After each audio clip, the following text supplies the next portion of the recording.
going to be the final Mrs. Dutt. Final Mrs. Dutt, and so I am here. Dilnawaz Sheikh उर्फ आज की मान्यता दत्त, जो फिल्मों में हीरोइन बनने का सपना लेकर दुबई से आई थी।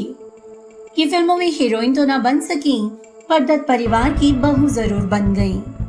इनका फिल्मी करियर बस एक आइटम सॉन्ग और कुछ बी ग्रेड फिल्मों तक ही सीमित रह गया, लेकिन इन्होंने अपना वक्त कुछ इस कदर पलटा कि फिर फिल्मों में इन्हें काम करने की जरूरत ही नहीं पड़ी। आज इनके नाम तकरीबन 400 करोड़ रुपए की प्रॉपर्टीज हैं और साथ ही में जुड़ा है दत्त सरनेम। प्रकाश झा की फिल्म गंगाजल में 2003 में एक आइटम सॉन्ग करने वाली कैसे 2008 में संजय दत्त की बीवी बन गई, कैसे दिलनवाज शेख संजय दत्त की बीवी बनने में सफल हो सकी। मस्त जवानी बेमिसाल चौक चौराहे। अपनी कारावास यात्रा की अवधि के बाद जब संजय दत्त को नवंबर 2007 में कुछ राहत मिली तो उस समय वो रिया पिल्लई के साथ अपनी दूसरी शादी में थे। इधर रिया पिल्लई ने जनवरी 2008 में संजय दत्त को तलाक दिया, तो वहीं फरवरी 2008 में दिलनवाज शेख उर्फ सारा खान उर्फ मान्यता और संजय दत्त की शादी हो गई। मान्यता के साथ उनका रिलेशनशिप काफी लंबे समय से चल रहा था। इधर दूसरी बीवी से तलाक और उधर मान्यता से तीसरी शादी। जब ये शादी हुई उस समय संजय दत्त की उम्र थी लगभग 50 साल, तो वही मान्यता दत्त 30 साल की थी। 2006 में संजय दत्त का एक वीडियो लोगों के सामने आया जिसमें वो पब में एक लड़की के साथ नजर आए थे और वहां उन्होंने उस लड़की को अपने दोस्तों से ये कहते हुए मिलवाया कि ये उनकी गर्लफ्रेंड है। ये लड़की थी दिलनवाज उर्फ मान्यता। उसके बाद तो मान्यता बहुत सारे इवेंट्स में संजय दत्त के साथ काफी करीब नजर आई। स्टार स्क्रीन अवार्ड्स में भी जब संजय दत्त मान्यता को साथ लेकर पहुंचे तो उस समय के बाद संजय के दोस्तों और जानने वालों के अनुसार ये खबरें आने लगी कि संजय दत्त पूरी तरह से अब मान्यता के कंट्रोल में हैं। संजय दत्त कौन सी फिल्म साइन करेंगे, उनका किस इवेंट पर क्या आउटफिट होगा, संजय दत्त किसे इंटरव्यू देंगे और किससे नहीं मिलेंगे, इस सब का निर्णय अब मान्यता के द्वारा लिया जा रहा था। ये सब चल ही रहा था कि 2007 में संजय दत्त को टाड़ा के तहत कारावास जाना पड़ा। उस समय अपनी बेल के बाद संजय जहां भी मंदिरों में प्रार्थनाओं के लिए गए वहां मान्यता भी उनके साथ रही। नवंबर 2007 में जब संजय को कारावास से कुछ राहत मिली तो 2008 जनवरी में ही रिया पिल्लई ने संजय को तलाक दे दिया। हालांकि रिया वो लड़की थी जिन्होंने कारावास के समय में संजय का खूब साथ दिया था और संजय ने रिया से तब शादी भी कर ली थी। कुछ साल सब कुछ ठीक ठाक रहा, पर फिर संजय दत्त के नए रिश्तों की वजह से रिया पिल्लई ने उन्हें छोड़ने का फैसला ले लिया। देखा जाए तो मान्यता और संजय दत्त बस इसी बात का इंतजार कर रहे थे।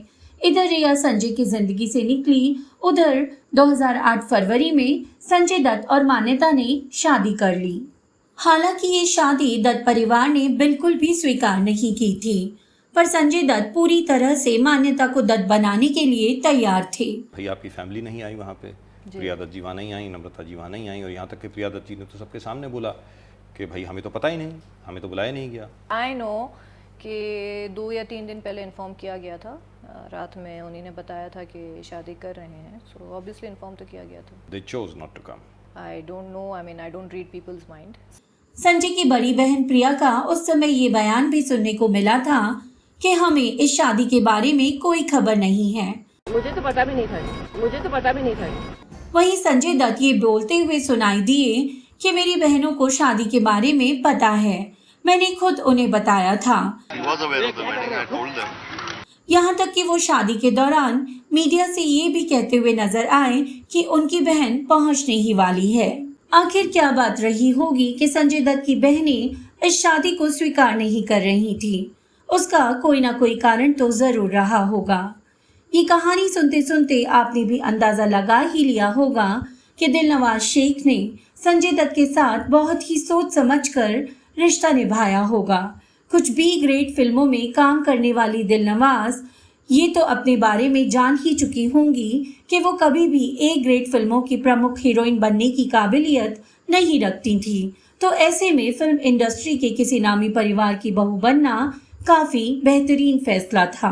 संजय दत्त की पर्सनल जिंदगी के बारे में वैसे तो हम सभी जानते हैं। माधुरी दीक्षित के साथ उनका अफेयर बहुत चर्चित रहा था।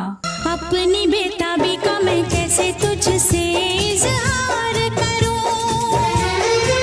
पर जब उनके कारावास के समय माधुरी ने उनका फोन तक नहीं उठाया था, तब संजय दत्त काफी टूटे थे और इसके बाद तो उनकी जिंदगी को दोबारा से पटरी पर आते हुए काफी वक्त लगा।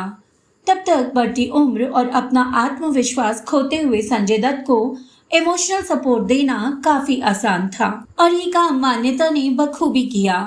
यहाँ पर आपको जानकर आश्चर्य होगा कि पहले संजय दत्त और मान्यता ने गोवा में कोर्ट मैरिज के लिए अर्जी दी थी और इसमें आश्चर्य की बात यह है कि ये शादी गोवा के स्पेशल मैरिज एक्ट के तहत रजिस्टर कराई गई थी।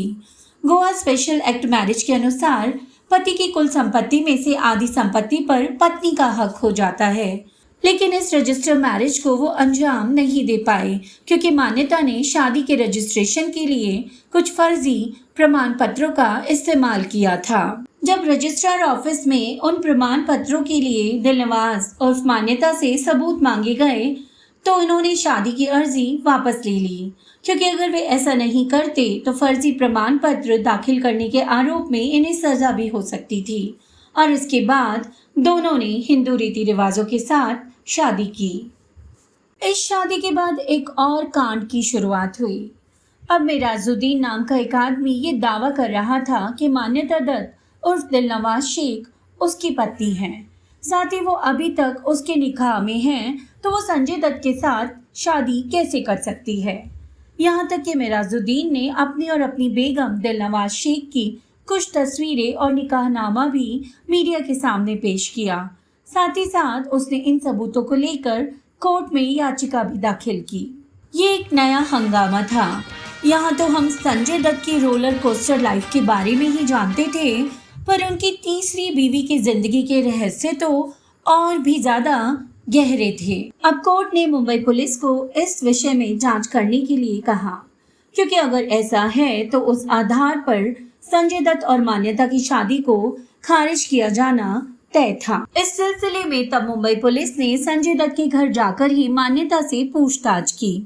तब मान्यता ने अपने बयान में ये कहा था कि उनके पहले पति मेराजुद्दीन से मुलाकात एक दोस्त के जरिए हुई थी और 2003 में उन दोनों ने यानी मेराजुद्दीन और मान्यता ने उर्फ दिलनवाज शेख ने ओशिवारा की मदीना मस्जिद में निकाह कर लिया था।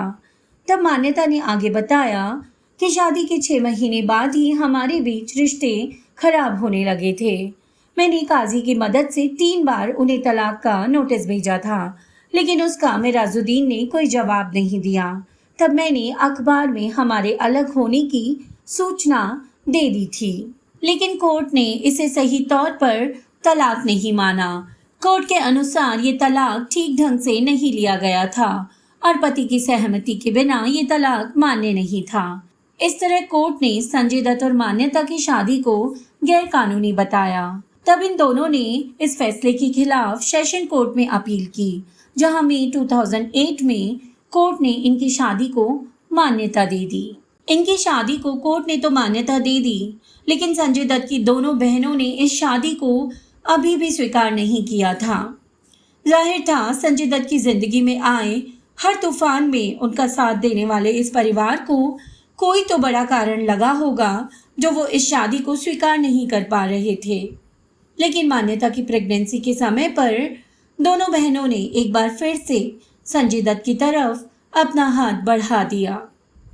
खबरों के अनुसार संजय दत्त ने अपनी 4 प्रॉपर्टीज मान्यता के नाम कर दी हैं, जिनकी कीमत लगभग 400 करोड़ रुपए है।